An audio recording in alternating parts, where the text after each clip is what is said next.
Hey, welcome back to Getting Rich Together. I'm your host, Shama Bunton. And ladies, today I'm inviting you to something big. I'm inviting you to a movement. We just wrapped a sold-out, unforgettable gathering in San Francisco. 140 women, 11 bold conversations on stage, and over 800 connections sparked. We were featured in Fox News, NBC, and with this movement, we all felt it. We are building something real. And now it's New York City's turn. On May 13th, we're coming together at the MasterCard HQ in the heart of Manhattan for the next Wealth Catalyst Summit. This is where women come to preserve, build, and invest wealth, not alone, but in community, in it together. And here's what sets us apart. You won't just sit and listen. You'll be curated and matched intentionally with other women who share your ambitions. Our peer matchmaking connects you based on what you're building, learning, and investing in. Walk in with questions and walk out with collaborators. You'll hear from women who are doing the work, buying businesses, raising capital, investing in real estate, collecting art, backing Broadway, and so much more. Come to be inspired, come to be matched, and come to get ready to move your capital. Tickets are on sale now at wealthcatalystsummit.com. Claim your seat in the room where women rise together. And now, let's get on to today's episode. Welcome to Getting Rich Together, the show for successful women who are looking to take their financial futures to the next level. I'm your host, Shama Bunton. When I started my wealth building journey, nobody knocked on my door to give me all the answers. So I want to talk to the experts who've done it and bring the answers to you so we can discover the right opportunities that will help us achieve the financial futures we've always dreamed of together and have fun doing it. So let's dive into this episode and start getting rich together.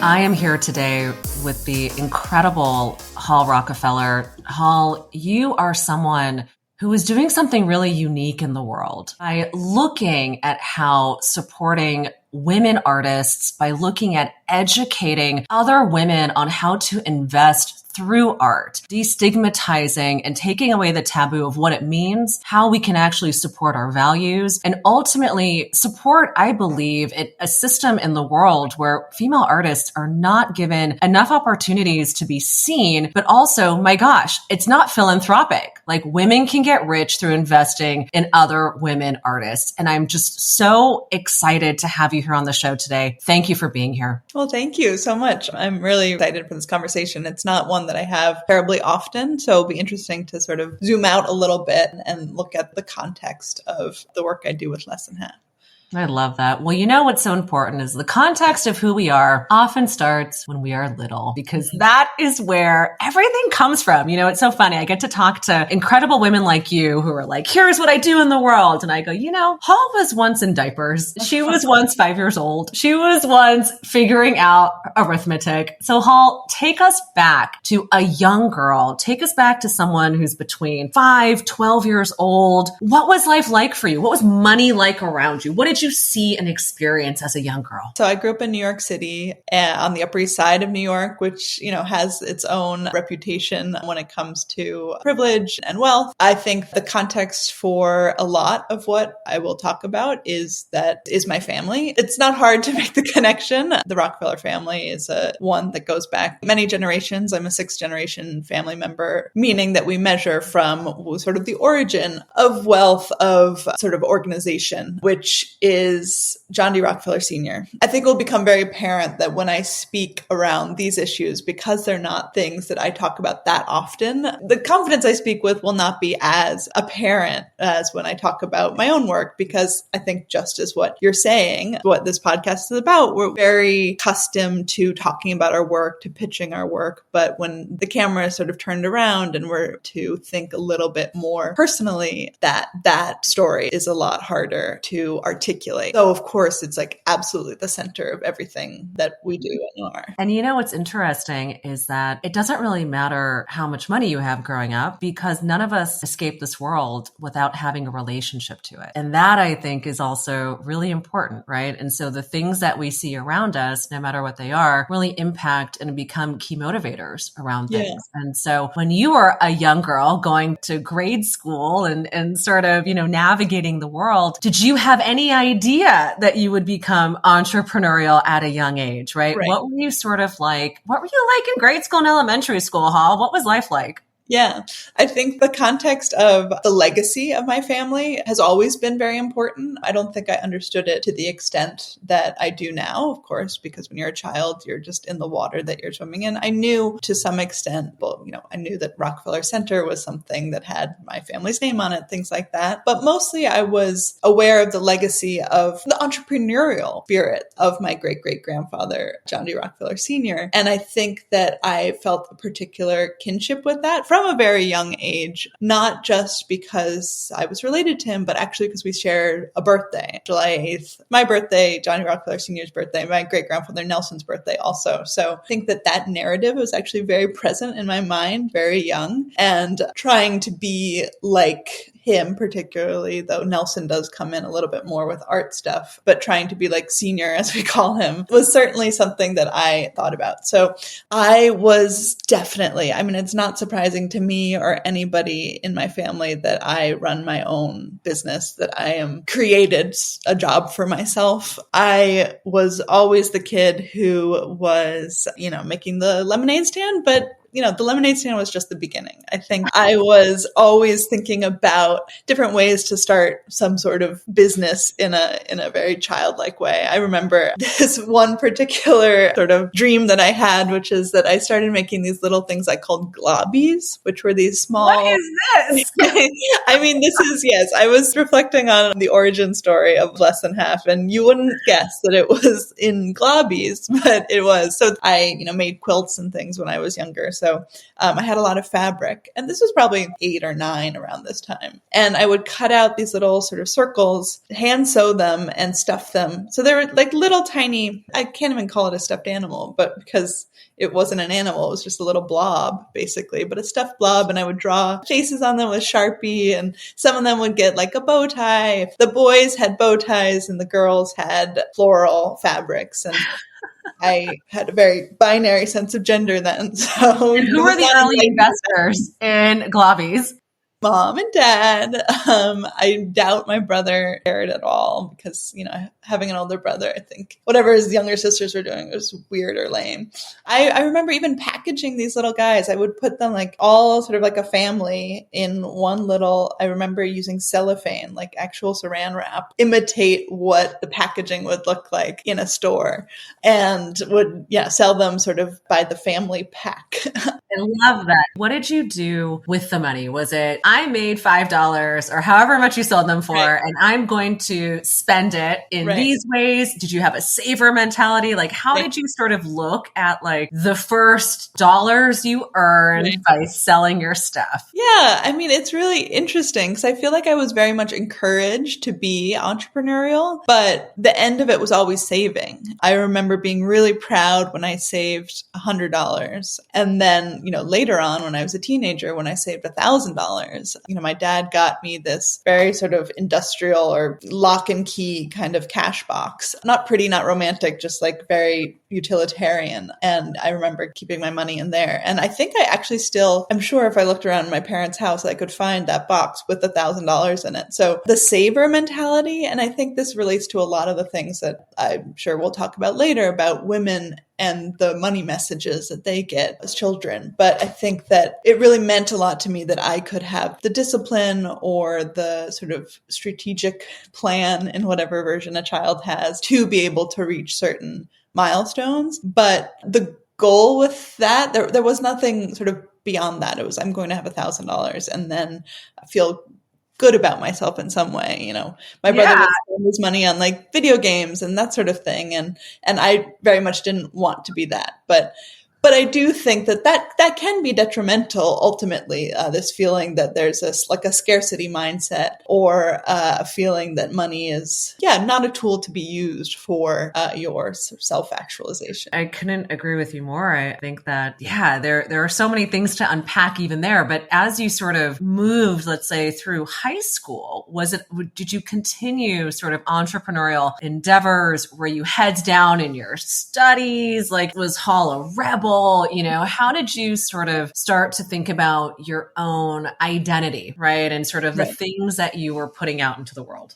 Yeah, I was not a rebel. Though I will say I've always wanted to play by the rules in some ways, but in other ways I've never been interested in conforming to some idea of what I should be. I feel like I always had a sense of self. I had a uniform in high school, but I was very expressive with it within the confines of the uniform. Yeah, the entrepreneurial spirit certainly continued. The spirit is always, what problems are there? What is the world presenting to you that you could make something out of in a business sense? So we sold somewhat dubiously. Me and my best friend would buy Bazooka bubblegum and get the little comics and then staple them together and write a little cover on them and sell those for like 50 cents each to our siblings. So that sort of thing. And then on towards like setting up a little stall in the farmer's market and selling these wallets and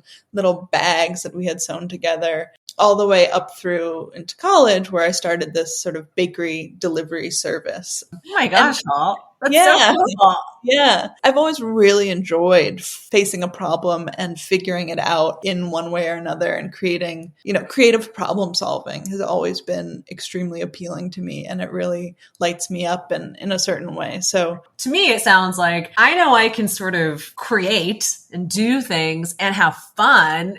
And really also, when you start developing, there's nothing quite like selling something at a farmer's market, because it's like, you really, I think, understand like disappointment. You can understand product market fit fast. Right. You sort of understand merchandising. You understand everything. If anyone wants to like get a good dose of reality, it's like, go set up a stand in the farmer's market and sort of like see the feedback. And see how many people ignore you. Or totally. Talk about rejection. Right. Give you a sort of toothless smile. Just sort of like, that's nice. They're there. At what point then, obviously you're in high school, you then go off to university, as you were sort of making your way into university and landing on art as really the category you wanted to focus on. Help me understand sort of how we went from selling Bazooka comics and farmer's market, and sort of when did you start to realize that, okay, this is an area of the world that I actually want to spend my time and energy into? Because most people I know that graduate with an art degree don't necessarily get to build a business in art or get a chance to really create something impactful in that way. It's a small percentage. And yet you've managed to sort of, I want to do this. And it seems as if you've had a very self-directed pathway towards being able to create. And it sounds like you figured this out quite young. So tell me about college. How did you figure this out? What was college like for you? Spill the tea. I absolutely adored college. I think coming from I went to the same school for 13 years, elementary school, middle school, high school, was very eager to get out of that environment with very few classmates. I think our graduating class was like 40 girls. So was really, really happy to be in an environment. I went to Yale, and Yale is like an extremely intellectually stimulating place. Most people were smarter than me, which is, coming from the top of my class in high school, to go into an environment that was full of people who were, it's humbling. Yeah. It's humbling. Exactly. And I think a lot of people have that sort of experience, and they find it destabilizing because they had this identity of being the best. And I didn't. I just found like, God, I'm with my people. Finally, I'm with people who are challenging me and making me think more and laugh more and just sort of be more of myself than I've ever gotten to be. So that was just phenomenal. And I think that art, growing up in New York, it's one of those things that you take for granted. every day your life has art in it. And I think that once you realize that the thing that you thought everyone valued is something that actually fewer people than you thought valued, there's a reason to study it. And I do think there's a lot of similarity between art and business in that it's about coherence and, I mean, certainly marketing, but it's about coherence. It's about patterns. It's about constructing a story, all pieces of business that I've always really liked. It's disparate things that you're trying to bring together and create something coherent out of. The thing about a liberal arts education is that there isn't any training when it comes to entrepreneurial things in terms of business, in terms of a lot of the sort of practical elements of that. So I didn't think that I could marry the two. And I honestly thought that I would go into fashion because it's a much more obvious connection between business and creativity. And that was certainly what I was thinking of for a bit after college. I mean, I can understand that. It's like, like I said, how do you sort of carve a path in a space where it's not so obvious? And I think that in our country, and if you look at other places like in Europe or in other places where art sort of has like a really high value on contribution to culture and society, right? Where it's like we actually do need artists in order to be able to have a high quality of life. We need art. And yet it's not something that's funded. It's not something that's from a landscape standpoint of how we look at our country. There's just not enough attention paid into that. And so I think when we look at job opportunities, it's like, well, it's not necessarily that industry, right, is not necessarily one that someone might look at as a place to create a lot of opportunity unless you were born with a deep desire to be an artist, right, yourself. And it's like, I really want to produce this. And so as you were sort of making your way out of university and deciding on sort of the next steps forward, what was the feedback and support like from your family, right? I mean, obviously everyone's kind of up to stuff, right? And you're figuring out sort of what your place is. Tell me a little bit about the feedback you got moving into arts as sort of your chosen career path. Yeah, I think that because my entrepreneurial spirit was so clear growing up and my interest in business, in money, and in terms of growing a sustainable business, I think that my family, and by this I think I mean my parents were as confused as I was in terms of like how was I going to marry those two things? And I think in some ways my parents and maybe especially my father were more aware of that disparity than I was. I did think that maybe I could be someone who was more interested in an intellectual life, in the life of the mind, and find that piece of myself, that entrepreneurial piece of myself, that creative problem solver piece of myself wasn't as central to who I am as I thought. But that very much was not true. And I think that any feeling that I got when my parents were sort of suggesting, or my father really was suggesting, oh, but what about this piece of yourself?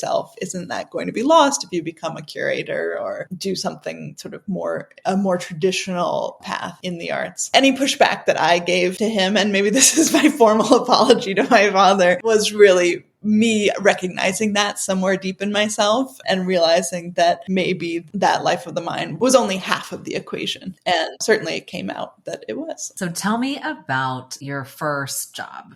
Right. So obviously, New York City is expensive and, there's so many things to consider. I feel like you can never have enough money in New York City. There's always more, right? It's one of the best places. If you are a wealthy person and you want to feel broke, live in New York City because it's like there's so much to do. And obviously, my corporate lineage was coming up in fashion. You certainly did not get paid well in fashion, right? It is not an area of deep pockets. And certainly working in galleries are also a similar experience. And so how did you start to think about budgeting and money early and sort of starting to figure out, how do I start to make a life for myself now that I've realized like, this is what I want to do? Where did you get support? Where did you sort of think about prioritizing things? And how did you start to navigate that? So I did my master's degree in art history as well, which was in London, another city that is very good at making you feel broke. I was never extravagant about how I lived. lived. I've been always a very, well, saving mindset. The girl who saved $100 and was really proud of herself for it is the same person who didn't want to live in a chic neighborhood or find an apartment that was sort of beyond sort of student housing. I got back to New York, shared a amazing brownstone actually with, here I was talking about student housing. Somehow I found a brownstone for $4,000 a month in Brooklyn. No. I shared it with 4 other people. Yes. We had a full, I do not know how that was possible, but it was amazing. We had a backyard. Yeah. It's like everyone's dream. Okay.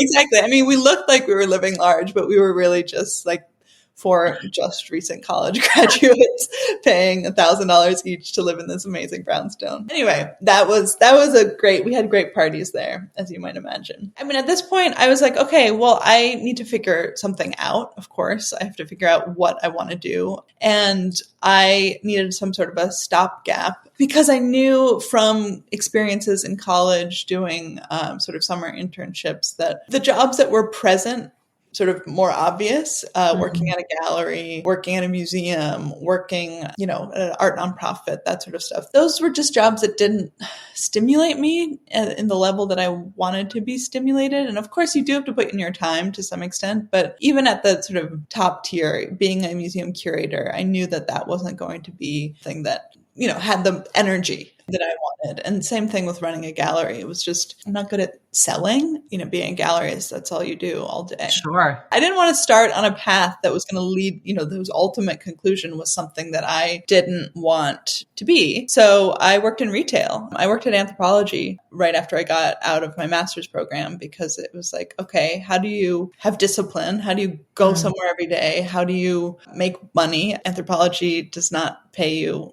it pays you minimum wage. And how do you, sort of start off in the world and have something there that gives you enough time and space and mental space to think about what the next thing is going to be.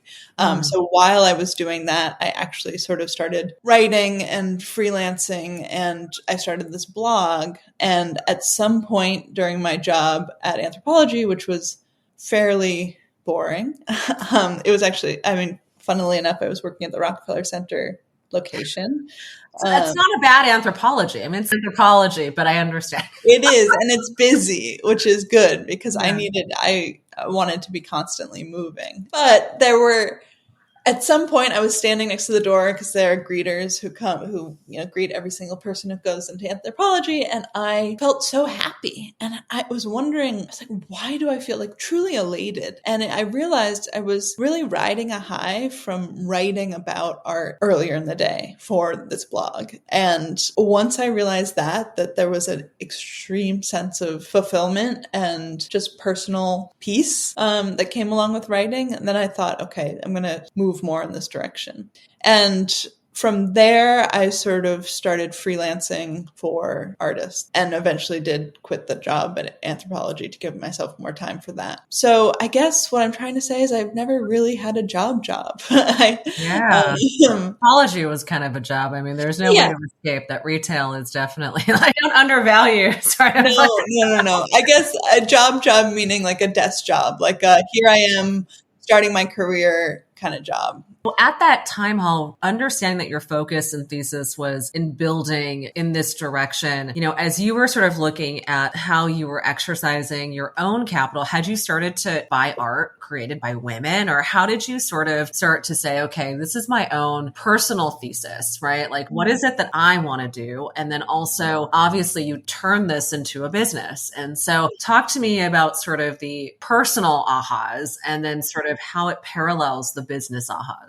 I didn't start collecting art until the pandemic. I found myself with extra money because I wasn't traveling and buying, going out for dinner and that sort of thing, and doing all the things that makes New York absolutely more expensive than you thought possible. So I bought a print for $300 from an artist whose show I had seen a couple years before and I liked, and I'd followed her on Instagram. And she said, I'm collaborating with this print studio and we're making a print of this painting that I saw at the show. So that was my first piece of art. And it really wasn't until the pandemic where I almost got permission from my bank account somehow. It was sort of like, well, there's extra stuff in here, so why don't I do something with it. And, artists were selling works. A lot of artists were struggling. So it started very organically that way. Yeah. I wonder if the pandemic hadn't happened, if I would have started. Yeah. What's also interesting is like how we look at money and then using it for a particular purpose. And so, I think that some people will buy things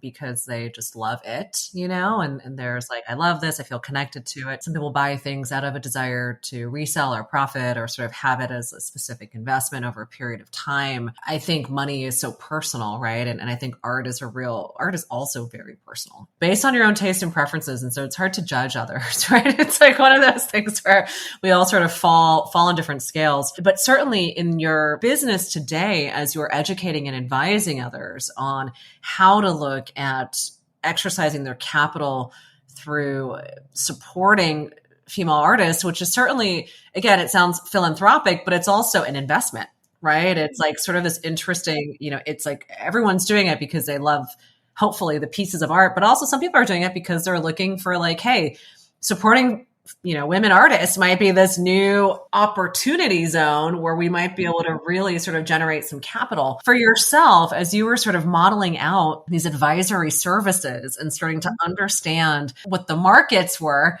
How did you sort of figure it out for yourself? Was the early on stuff like, oh, I really just like this person, and so I'm going to buy it? And then did it shift at all to sort of looking at the upside potential of sort of the longevity and sort of profitability of their work? How did you start to come to these conclusions, and what was that process like? I mean, this is hard to describe because so much is about taste, personal taste, but also exposure and taste built through exposure. I, of course, have 2 degrees in art history and do look at a lot of art. That's important, but I just have good feelings about people, and sometimes I'm right.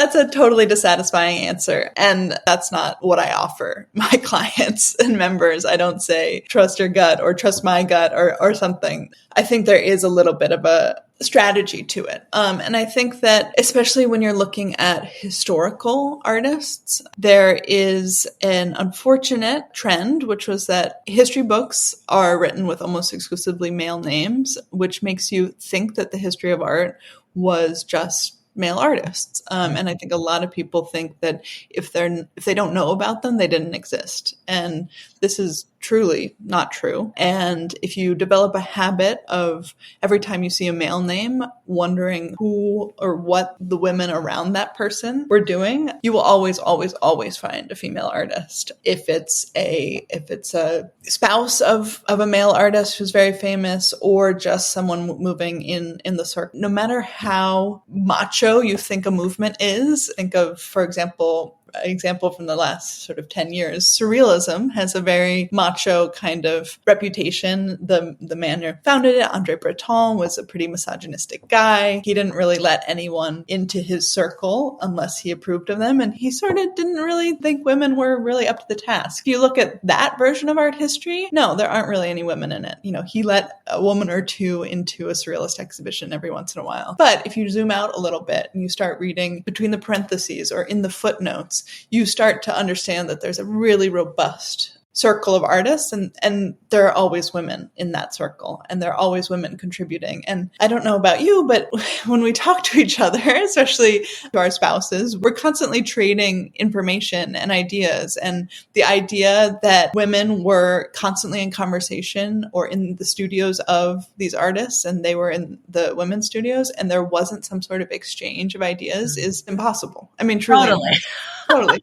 And, you think people will talk about the influence that Jackson Pollock had on his wife, Lee Krasner, but no one really talks about the reverse. She was just there, an open vessel, receiving information from him and ideas from him, and there was no reciprocal exchange. So those types of narratives are just absolutely absurd. And when it comes to thinking about who to invest in and who to support and champion and which stories to resurface, a really easy place to start is with the story of art that we already know, because women are completely integrated into that story. And the idea that there's a separate women's art history is absurd. It's the same art history. There's one stream of time, at least in the way that we perceive it. And so, looking at this from like the lens of like, let's say a portfolio, and sort of looking at art as an asset, how, for your own self, have you had any fun wins where you're like, oh, I bought this piece of art and oh my gosh, it's now like hit this other price? Like, can you share some wins? And also just like the way of actually knowing, right? I feel like sometimes we buy things and we're like, well, I love this, but I don't actually like, how do I even know in 5 or 10 years, like what the heck it is, right? So share with me some wins and then tell me, how do we even evaluate this category? The losses spur you on to be more bold with your decisions later on. So I will say very early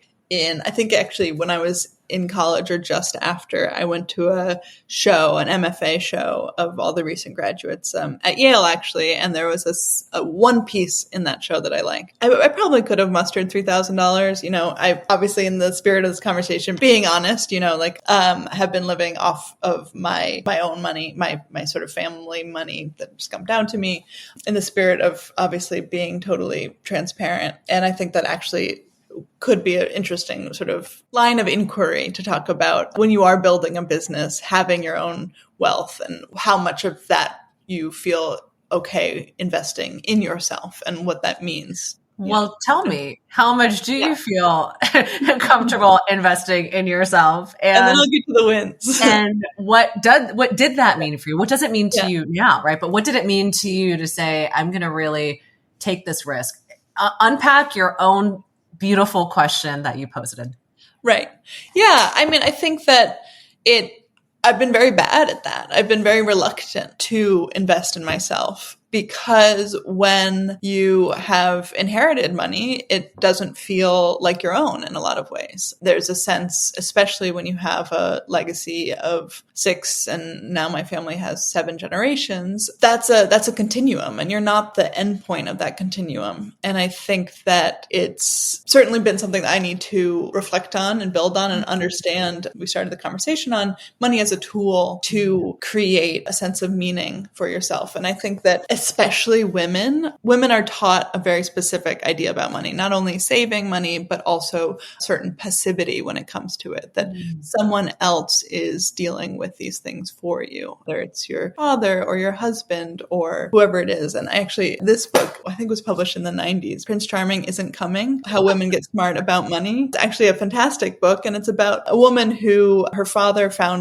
and her uncle founded H&R Block, and she grew up very wealthy and she received a trust, and her husband managed it for her, and he managed to gamble it away gamble it away over, the stock market and that sort of thing. And she had to find a way to understand what the hell was going on with her money. I mean, she literally didn't know where her money was, and then find ways to educate herself about how it worked, and then finally to build wealth. That sort of thing is just a story again, and you hear again and again and again. Some enormous number of women, when they are widowed or get divorced, have a negative shock when it comes to the state of their finances. And it sounds, Hall, like you're also contemplating sort of what stewardship means to you. Right. Yeah. Sort of like, what is the responsibility that you have as sort of keeper, if you will, of legacy, and sort of how to use that also. I mean, to this point of investing in yourself, it's like without you, there is no legacy. So, like you almost have to really create sort of the thesis. And,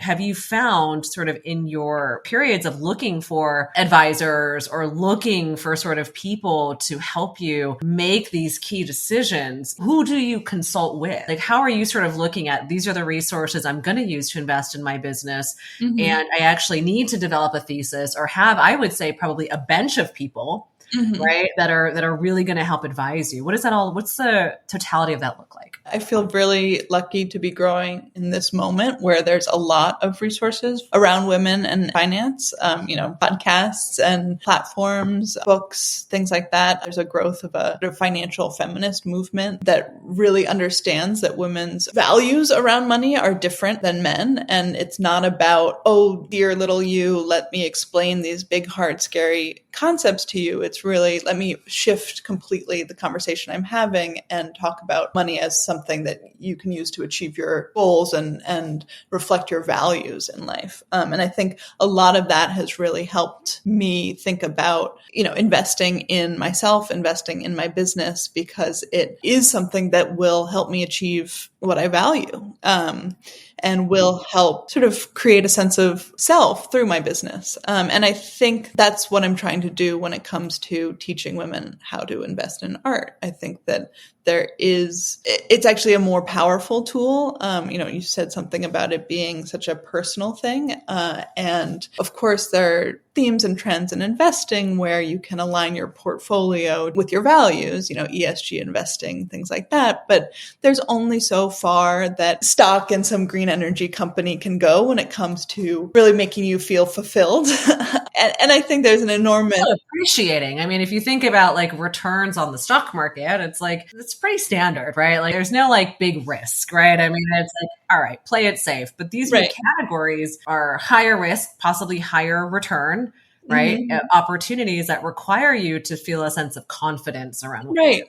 Yeah, confidence in what you're doing, and also confidence in a highly personalized eye and taste and opinion and story and exposure, and the rush that you get, the exhilaration when you make a decision that is based on something deep inside of you can only lead to more confidence and more bold decision making. I mean, that's certainly a part of the mission of Less Than Half, to give or to help people have the agency that they already have. A lot of people, they've made their wealth, maybe women are more and more self-made, more and more successful in their own ventures, as well as the fact that most of the great wealth transfer is going to be benefiting women, widows, and children of baby boomers. So I think that those trends are really exciting. That wealth is already there. And if I can help people find that moment of exhilaration because they have used their money not only to invest in a living artist or an artist that they love and believe in from yesteryear, trying to revive their reputation,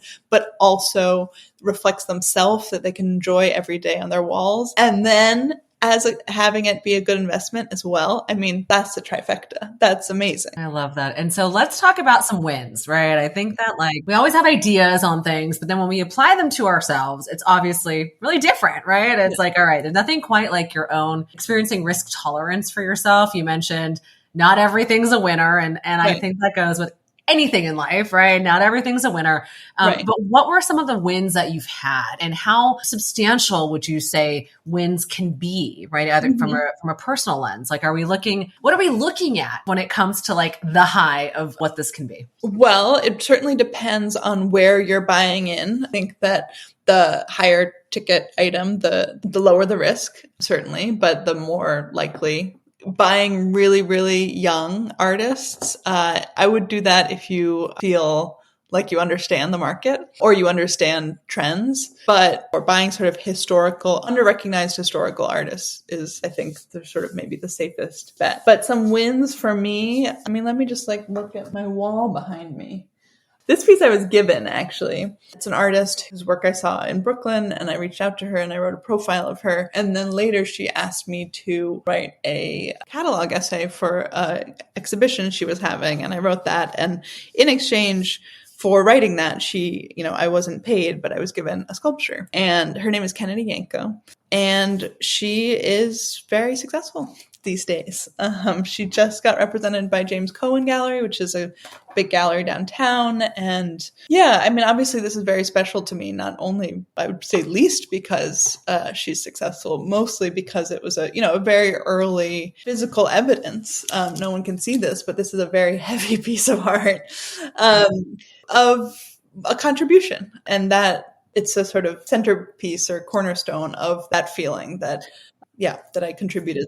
As you're sort of looking, one of the things I did recently is, and I do this every month, it's where have I invested all my money, or what are the assets I have? And and sort of like, how do I assign either current value or some future value to these things? Mm-hmm. And so if you were to sort of look at that sculpture and estimate, at the time it was gifted to me, I think it was worth about this. And now it's worth about this. What numbers would you assign to that? And then how would you sort of think about how that delta was created? Right. Maybe I'll do that with a different piece that I bought, which is from, well, first of all, what would I have been paid for a catalog? Like $500. Okay. Right? So good to know. I don't know. Yeah. So good to know. Okay. $500. Young writer, this is probably 2019, new to the game, small gallery on the Lower East Side. Like I probably would have been paid $500. So in some ways, this is worth $500 back then. Sure. Kennedy's work now sells for, a big one will sell for, it's always tricky with the art market because there's very little public data. But I do know that one of her pieces sold for $100,000 at Christie's or Sotheby's a couple years ago. Yeah. Wow. So, I mean, a very large one. So this one would probably not be worth that. Maybe 25,000. Maybe. That's incredible. Yeah. But I mean, like that's a great sort of, that's a good return. way to understand, like, Right. when we think about just literally the appreciation of some things, again, not everything's a winner. And that's the same with investing in anything, right? Like not everything's a winner. Yeah. It's much more sort of venture like. And the nice thing about art is whether or not it does make the return, you had hopefully some connection to what it was you purchased. So there's intrinsic value in its existence in your home.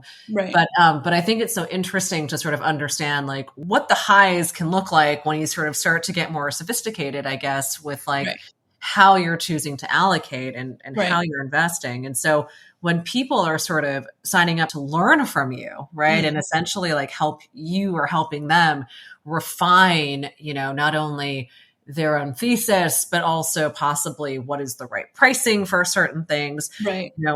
What can someone expect when they are sort of hiring you, right? Or sort of working with you to develop this? I mean, I'll give you an example.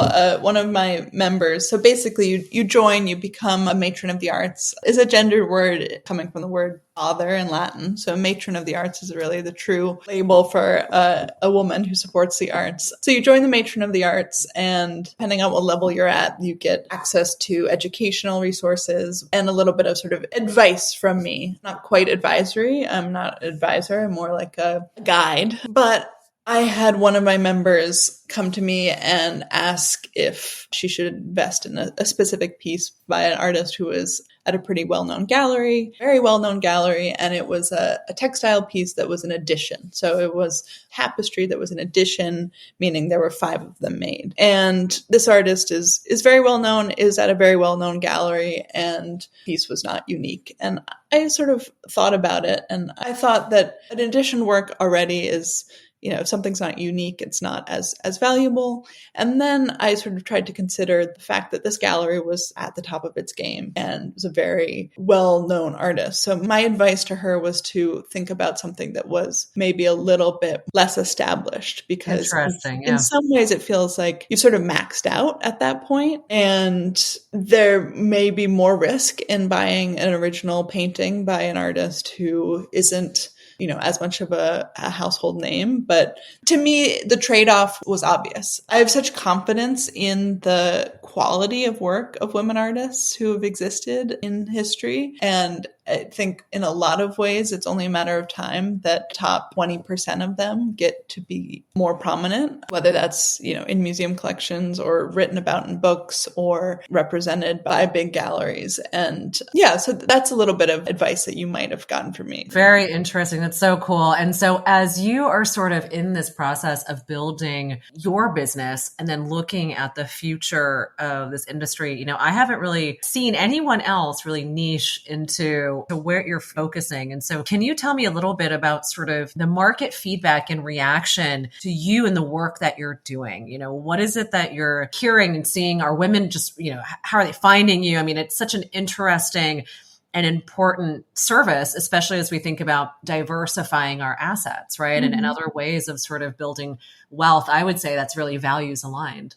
The main thing that people say is that it's just so intimidating to be part of the art market. People have absolutely no idea where to start, and they couldn't tell you anything from where do you buy art to how much should you be paying for art. Prices are almost completely opaque unless you have access to auction data, which is the only public data. That's very, very hard. And then in terms of getting advice, big family offices and other, wealth management groups don't have an understanding themselves of art investing, nor do they have really relationships with people who could give that advice. So I think that it's not the core strategies of a lot of, investment platforms or wealth advisors. It's not something that they think about that much. Mostly people are amazed when they come to one of my events or they consume some of my content somehow. It's just information that's not available anywhere else. Yeah. And I think that that's really exciting that I can offer that to people.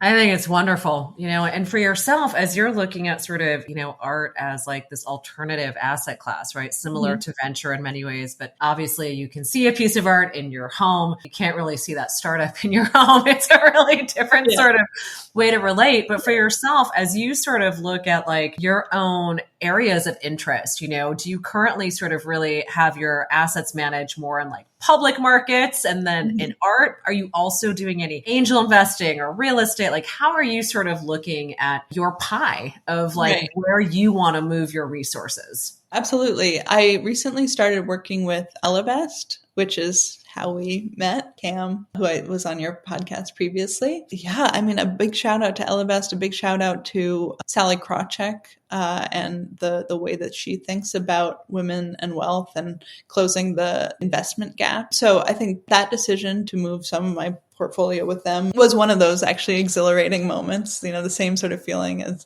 investing or buying a piece by an artist that I really believe in. Other than that, I mean, I think basic. I have a ESG interest and definitely environmentally concerned, but no, I have not yet been an LP or anything on any sort of investments that have come my way. I think that I also, have a lot to learn and a lot to grow into. And as I'm educating women about art investing, I'm certainly consuming resources and joining groups and that sort of thing where women are teaching me about how to invest in other sorts of vehicles and assets and classes and all of that. So I can share my expertise, and I'm really eager to absorb the expertise of other smart women. I think that's such a valuable statement. I just finished giving a talk earlier today, and I told this group, it was like 160 women had RSVP'd for this thing. And I had them at one point, this was on Zoom, I said, everyone on this call has figured something out.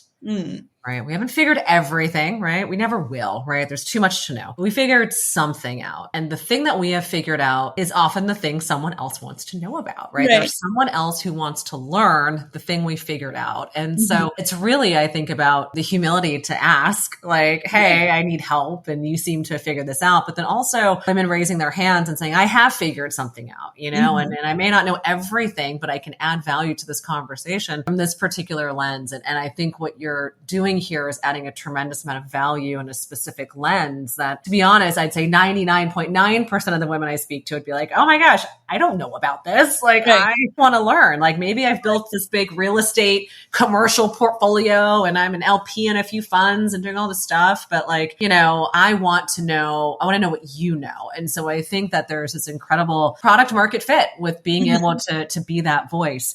And so as you sort of turn, Hall, to legacy and your future, we are living longer today than anyone else. So I'd say you maybe have another 100 years on you than what we were anticipating. And that would put you as a baby today, right? It would put you as sort of like at the very early beginnings of this journey. If you were to sort of imagine yourself in some ripe, young, early 100s year of age and sort of looking back at a body of work, knowing that you have an opportunity to shape women's lives, right? An opportunity to create a lot of impact What might legacy look like for you? What is it you're hoping to achieve on this earth? Well, I think it really does have a lot to do with a long-term strategy or philosophy that I've been developing, which is this matronage philosophy, which is one that's not just about women buying women and investing and collecting women artists, but really is about a very substantive engagement and a holistic engagement in their careers across time. And I think that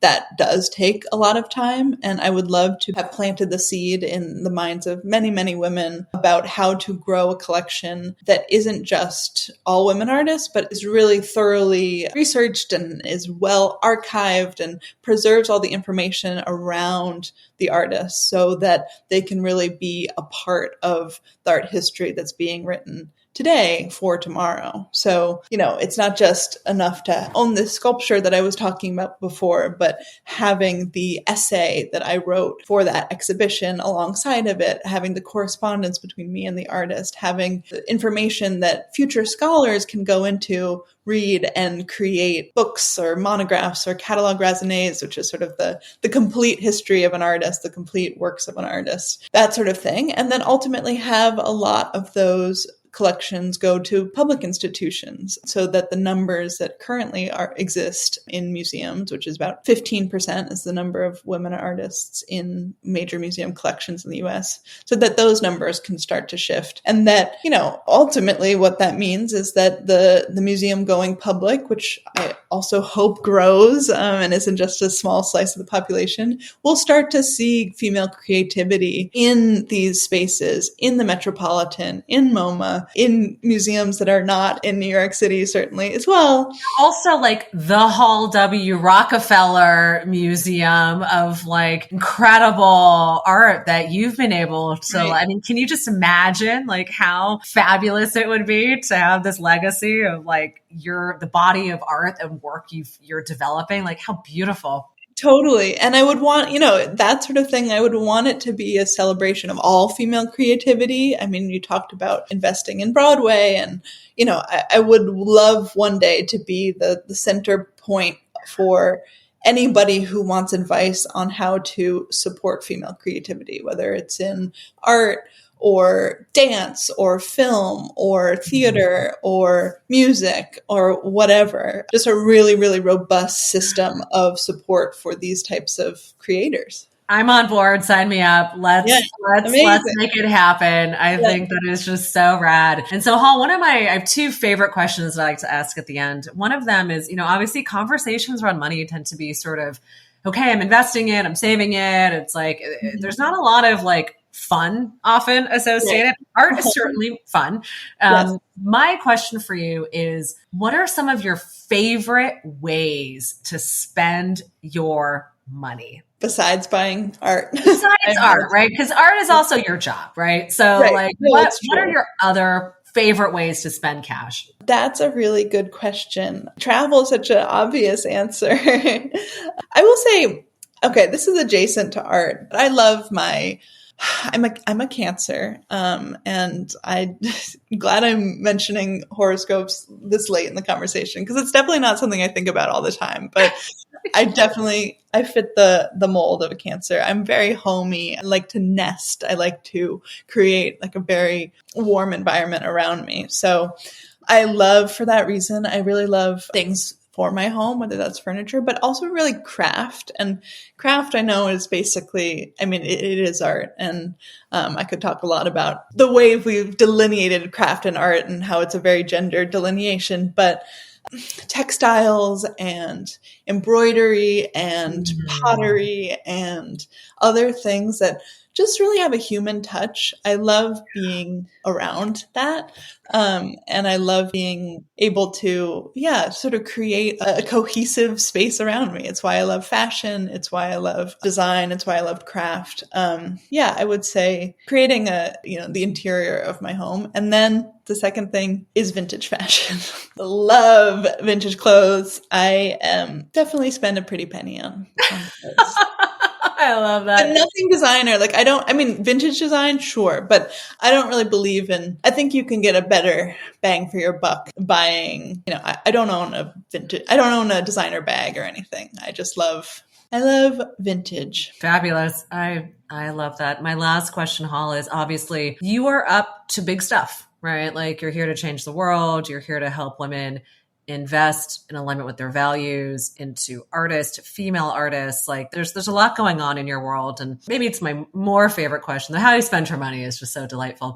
But this question has a lot to do with how we can support you. You know, our audience is all women who are up to stuff. You know, we're figuring it out. We're investing our time listening to the show. We're investing our money into different ways in which we can grow our assets. How can we support you? And what is it that we can do for you today? Amazing. Thank you. Certainly, I have a lot of resources and a membership that you can join. I'm rolling out various tiers for people who are maybe more curious about learning about how the market works before really becoming part of a community that's actively buying art. And these sort of new tiers are going to be something that addresses that and understands that you can't just, even a $5,000 piece of art, you know, you have to build up to that. So definitely joining me in my community of matrons of the arts, attending an event. We are going to be in Miami for Art Basel Miami Beach this December. So if you are in Miami, come by and talk to me, and hopefully we can start something good. Amazing. Hall, I adore you. Thank you for the work that you're doing in this world. It's a pleasure to have you in my community and to have your voice be one that's pioneering change on so many fronts. So thank you for being on the show today. I appreciate you. Thank you. Thank you for giving me the space to talk about things that I'm not asked about all that much. Thank you so much for tuning into this episode of Getting Rich Together. Please take a minute to subscribe. And if you like this episode, I'd love it if you could share it with a friend who is ready to elevate their financial future. Until next time, let's keep getting rich together.